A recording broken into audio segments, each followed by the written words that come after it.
네, 오늘 말씀은 예레미야서 31장 31절에서 34절 말씀입니다. 펴져 있죠? 네, 1102페이지 예레미야서 31장 31절에서 34절 말씀입니다. 네, 다 찾으셨으면 한 절씩 교독하도록 하겠습니다. 제가 먼저 읽고 여러분이 한 절 읽도록 하겠습니다.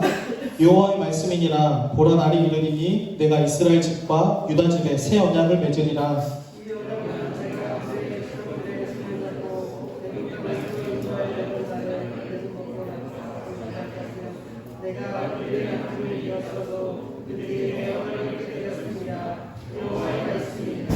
그러나 그날 후에 내가 이스라엘 집과 맺은 언약은 이러하니 곧 내가 나의 법을 그들의 속에 두며 그들의 마음에 기록하여 나는 그들의 하나님이 되고 그들은 내 백성이 될 것이다. 여호와의 말씀이니라. 그들이 다시는 각기 이웃과 형제를 가르쳐 이르기를 너는 여호와를 알라 하지 아니하니 이는 작은 자로부터 큰 자까지 다 나를 알기 때문이라.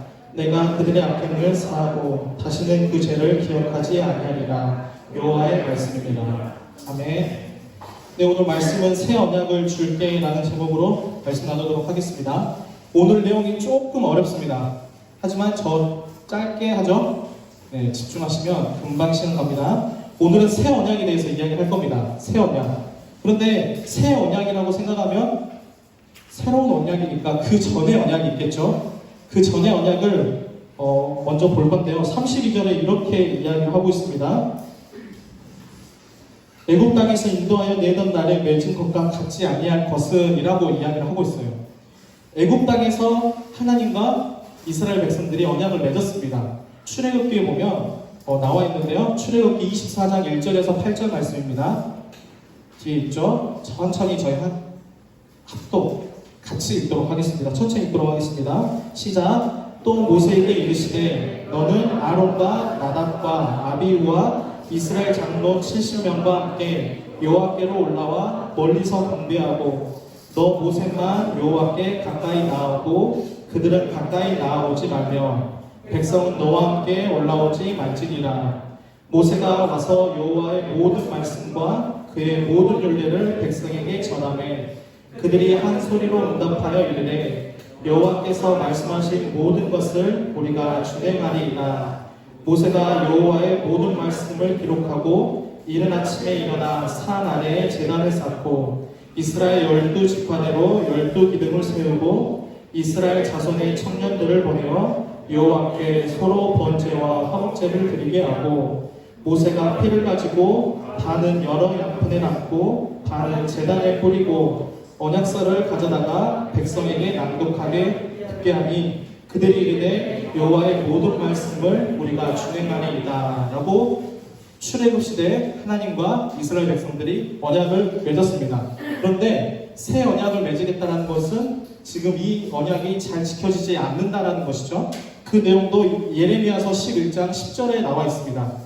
예레미야서 11장 10절에 뭐라고 나와 있냐면 그들이 내 말을 듣기를 거절한 자기들의 손전의 지향으로 돌아가서 다른 신들을 따라 섬겼은즉 이스라엘 집과 유다 집이 내가 그들의 조상들과 맺은 언약을 깨트리리로다라고 예레미야서 11장에 기록되어 있습니다.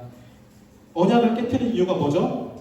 그들이 하나님의 말씀을 듣지 않았기 때문에 하나님께서 언약을 깨트렸다라고 말씀을 하시는 겁니다. 저희가 출애굽기 24장에 읽었죠. 마지막에 뭐라고 하고 있죠? 모든 말씀을 우리가 준행하리이다 라고 말을 하고 있어요. 준행한다는 것은 하나님의 말씀대로 살아가겠다라고 말을 하는 거예요. 그런데 출애굽을 보면 이스라엘 백성들은 하나님의 말을 듣지 않고 우상을 만들고 우상신을 섬겼고 하나님의 말씀보다는 세상에 따라 살아갔다는 거죠. 그 모습을 보고 하나님께서 오늘 다시 언약을 깨뜨리고 새 언약을 주겠다라고 말씀을 하시는 겁니다.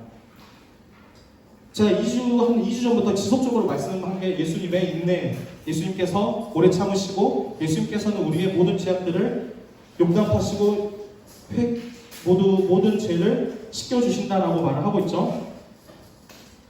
그런데 그런 하나님의 성품이 여전히 이 예레미야 시대 가운데도 동일하게 임한다는 겁니다.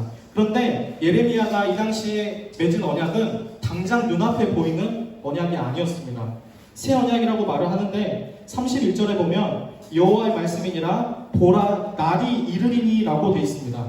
날이 이르리니라고 되어 있는 것은 미래에 나타나는 것을 이야기하죠. 그 날이 이르면 이러한 언약들이 일어난다는 것을 이야기를 하고 있습니다. 그 날이 어떤 날일까요? 눈치로 맞출 수 있겠죠. 그 날이 어떤 날일까요? 그렇죠. 예수 그리스도가 이 땅 가운데 오신 날을 그 날로 보고 있다는 겁니다. 그래서 예수 그리스도가 이 땅에 오심으로 이 언약들을 이루어 나가실 거다라고 예레미야가 이야기를 하고 있어요. 그런데 언약이라고 하면 그냥 단순히 너와 나 사이에 말로 맺어지는 그런 약속의 개념이 아니에요. 약속보다도 훨씬 더 무거운 책임감을 요구를 합니다. 그래서 출애굽 시대에도 말을 했지만 구약 시대의 언약은 피의 제사로 그 언약을 확증을 했습니다. 피를 흘림으로 그 언약이 성사된다는 것을 구약 시대에는 입증을 한 것이죠. 그런데 예수 그리스도께서도 동일하게 그러한 모습으로 우리와 하나님 사이에 언약을 맺으세요. 어떻게? 예수 그리스도가 이 땅 가운데 오셨죠. 십자가의 지심으로 피를 흘리셨습니다. 그리고 단번에 죽으심으로 우리의 모든 것들을 이루시는 바로 그것이 오늘 예레미야에서 말씀하시는 새 언약입니다. 마태복음 26장 28절에 보면요 이렇게 기록을 하고 있습니다. 이것이 죄 사함을 얻게 하려고 많은 사람을 위하여 흘리는 바 나의 피 곧 언약의 피다라고 예수 그리스도의 피에 대해서 이야기를 하고 있어요. 이 언약의 피가 바로 예레미야가 말한 그 새 언약의 피다라는 것이죠. 그래서 예수 그리스도께서 피를 흘리심으로 우리와 하나님과의 새 언약이 체결되었다는 겁니다. 그 내용이 뭐냐면 33절에 보면 이렇게 나타나고 있습니다. 첫째가 나의 법을 그들의 속에 두며 그들의 마음에 기록한다라고 성경은 말을 하고 있습니다. 우리가 요즘 필사를 하잖아요. 우리가 매일 하나님의 말씀을 읽자라고 말을 하죠. 하나님의 말씀을 가까이 해야 됩니다. 하나님의 말씀을 매일같이 묵상합시다라고 말을 하는데 그 이유 중에 하나가 이겁니다. 하나님과의 언약 가운데 우리가 하나님의 말씀을 우리 마음판에 새겨야 된다는 거예요. 그러한 연장선상에서 우리가 열심히 지금 필사를 하고 있는 것이죠. 열심히 하고 계시죠? 네, 열심히 하실 거라고 생각을 합니다. 그래서 진짜 다 저희 모든 중등부가 다 썼으면 좋겠습니다. 아시겠죠? 그만큼 하나님의 말씀을 우리가 가까이 해야 된다는 내용이 언약 가운데 있다는 겁니다. 그리고 두 번째가 뭐냐면 그들은 그들의 하나님이 되고 너는 나의 백성이 된다라고 이야기를 하세요. 이거를 조금 다른 말로 하면 하나님과의 교제라고 말을 할 수 있겠어요. 하나님과의 교제, 하나님과 나 사이에 친밀함을 나타내는 그러한 표현이기도 합니다. 제가 지속적으로 말씀드리지만 하나님은 멀리에서 멀뚱멀뚱하게 우리의 삶을 바라보시는 분이 아니세요. 마치 산에만 있는 것이 아니라 마치 이 교회만 계시는 분이 아니라 여전히 우리의 삶 가운데 바로 내 옆에서 나와 항상 동행하시고 나와 함께 하시는 분이시기 때문에 우리와 항상 같이 있길 원한다라는 겁니다. 그 내용이 바로 이 새 언약 가운데 있는 두 번째 내용입니다. 그리고 세 번째 내용이 다시는 그 죄를 기억하지 않겠다라고 말씀을 하세요. 무슨 말이죠? 조금 유식한 말로 죄사함을 받았다라고 표현을 해도 될 것 같아요. 하나님께서 우리가 매일같이 죄를 짓지만 그럼에도 불구하고 하나님께서 우리를 받아주시는 이유가 바로 여기 있다는 겁니다. 하나님께서 말씀하셨어요. 내가 너희의 죄들을 기억하지 않겠다라고 말씀을 하셨습니다. 그렇기 때문에 우리는 짓지 말아야지 하고 생활하는데 우리 생활 가운데 보면 또한 죄악 가운데 빠지잖아요. 거기서 끝나는 게 아니라 그래서 그것 죄를 가지고 하나님께 나오는 겁니다. 하나님 이러한 나의 잘못을 용서해 주세요라고 하나님께 그렇기 때문에 구하는 겁니다. 그럼 하나님께서 들으시고 기억하지 않으시겠다라고 말씀을 하는 겁니다. 그런데 우리가 매번 느끼는 거지만 이렇게 살기가 정말 힘들잖아요. 그렇죠? 이렇게 사는 게 너무나도 힘듭니다. 저도 이렇게 살려고 열심히 노력하는데 쉽지가 않아요. 그래서 제가 내린 결론은 뭐냐면 나의 힘으로는 할 수 없다 라는 결론입니다. 나의 힘으로는 정말 안 되구나. 내 힘으로는 정말 안 된다. 그러면 어떻게 하겠어요? 외부로부터 오는 힘이 필요합니다. 이것들을 능히 감당할 수 있는 힘이 필요한 거예요. 그 외부로부터 오는 힘을 제가 여러 번 고민해봤는데 답이 있었습니다. 요한복음에 보면 이런 이야기를 합니다. 요한복음 14장 16절에서 17절입니다. 이렇게 이야기를 해요. 내가 아버지께 구하겠으니 그가 또 다른 보혜사를 너희에게 주사 영원토록 너희와 함께 있게 하리니 그는 진리의 영이라 세상은 능히 그를 받지 못하나니 이는 그를 보지도 못하고 알지도 못함이라. 그러나 너희는 그를 아나니 그는 너희와 함께 거하시며 또 너희 속에 계시겠습니다. 무엇을 말하고 있죠? 성령 하나님께서 우리와 함께 하신다는 것을 예수 그리스도께서 이야기하신 겁니다. 예수님께서 승천하실 때 남겨주신 유일한 분 성령님을 이 땅 가운데 남겨주셨어요. 우리와 함께 하시고 우리 마음속에 거하겠다라고 말씀을 하세요. 성령님이 그래서 또 똑같은 말이지만 멀리 계시지 않으세요. 지금 우리 안에 여전히 우리와 함께하고 있다는 거죠. 어디서 찾지 마세요. 어디 기도원 가서 성령님 찾지 마시고 어디 산에 올라가서 성령님 찾지 마세요. 여전히 우리 삶 가운데 함께하고 있습니다. 지금도 함께하고 있고요. 내일도 함께하실 거고 우리가 이 땅 가운데 있는 성령 하나님께서는 우리와 동행하고 계세요. 그렇기 때문에 이 성령 하나님께서 주시는 힘이 필요하다는 겁니다. 우리가 혼자 할 수 없기 때문에 성령 하나님께서 우리를 도우시고 우리를 이끌어 주시겠다라고 말씀을 하세요. 요한복음에 보면 또 이렇게 이야기를 하는데요. 보혜사 곧 아버지께서 내 이름으로 보내실 성령 그가 너희에게 모든 것을 가르치고 내가 너희에게 말한 모든 것을 생각나게 하리라. 성령 하나님께서 하시는 일이 우리의 모든 생각을 하시고 우리가 말할 모든 것들을 기억나게 하신다는 겁니다.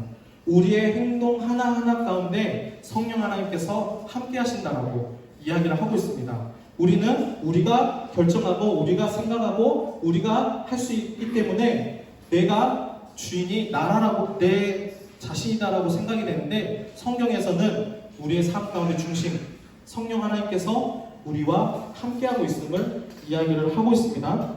그래서 성령 하나님께서 우리가 어떤 것을 해야 될지에 대해서 말을 한다고 성경은 말을 하고 있죠. 그래서 우리가 하루하루 살아갈 때 이번 일주일을 살아갈 때 그러한 연습을 하셨으면 좋겠습니다. 우리가 하지 말아야 될 것에 집중하는 것이 아니라 우리가 해야 될 것에 집중을 하셨으면 좋겠어요. 하지 말아야 될 것은 너무나도 많아요. 그렇죠? 우리는 죄인이기 때문에 너무나도 악한 것들을 좋아합니다. 그건 굳이 말을 하지 않아도 여러분도 그렇고 저도 그렇고 악한 것을 너무나도 좋아해요.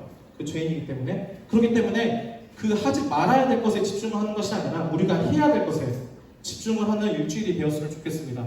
제가 TV 프로그램 보다가 생활의 달인이라는 프로그램을 본 적이 있습니다. 아시나요? 은근히 재밌어요, 그거. 근데 보다가 제가 눈에 확 들어온 게 뭐냐면 위조 지폐를 감별하는 사람이 그때 나왔더라고요. 위조 지폐 감별 달인이라고 해서 한국은행에서 위조 지폐를 감별을 하는데 참 궁금했습니다. 정말 그 지폐 위조 방법은 너무나도 많거든요. 수백 가지가 있다라고 해요. 그래서 그 PD가 그 지폐 감별사 달인한테 물어봤습니다. 평소에 위조 지폐를 감별하기 위해서 어떤 활동을 하시나요? 라고 물어봤거든요. 근데 의외의 이 답을 하십니다. 진짜 지폐를 더 자세히 본다라고 이야기를 하더라고요. 그러니까 제 생각에는 위조 지폐들을 보면서 이거는 이게 위조니까 이거구나, 저거는 저게 위조니까 위조 지폐구나 라고 저는 생각을 했거든요. 하지만 그 위조 지폐 달인은 진짜 돈을 뚫어져라 본대요.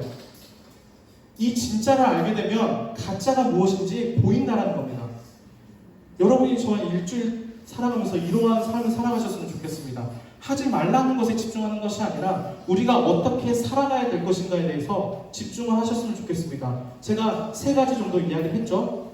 하나님을 아는 거 저희 지금 하고 있습니다. 매일 한 장씩 성경 필사하기로 했죠. 네, 좀 밀리신 분들 열심히 힘을 내서 지금부터 해도 늦지 않았습니다. 필사도 좋습니다. 하나님 말씀 읽는 것도 좋아요. 하나님 말씀 묵상하는 것도 좋습니다. 우리가 해야 될 것에 좀 집중하셨으면 좋겠어요. 이번 일주일은. 그래서 성경 필사 열심히 하시고 또한 하나님과의 교제, 하나님과 기도 생활을 조금 더 열심히 했으면 좋겠어요. 우리가 하나님과 더욱더 친밀한 삶을 살기 위해서. 그리고 3번째가 뭐였죠? 하나님께서 우리의 죄를 기억하시지 않겠다라고 했습니다. 하나님만 바라보고 우리가 최대한 죄를 짓지 않는 하나님 말씀에 순종하는 연습. 이 3가지에 조금 집중하셨으면 좋겠어요. 뭐 하지 말아라 이것보다는 이거 해라. 이 3가지. 집중하시는 여러분이 되셨으면 좋겠습니다. 그래서 또한 우리가 이 하나님의 새 언약, 예수 그리스도를 통하여서 우리와 맺은 하나님과 우리의 언약, 이 세 가지 기억하시면서 또한 일주일을 살아가는 저와 여러분이 되셨으면 좋겠습니다. 저희 찬양하고 마치도록 하면 이것이 영원한 삶이라는 찬양입니다.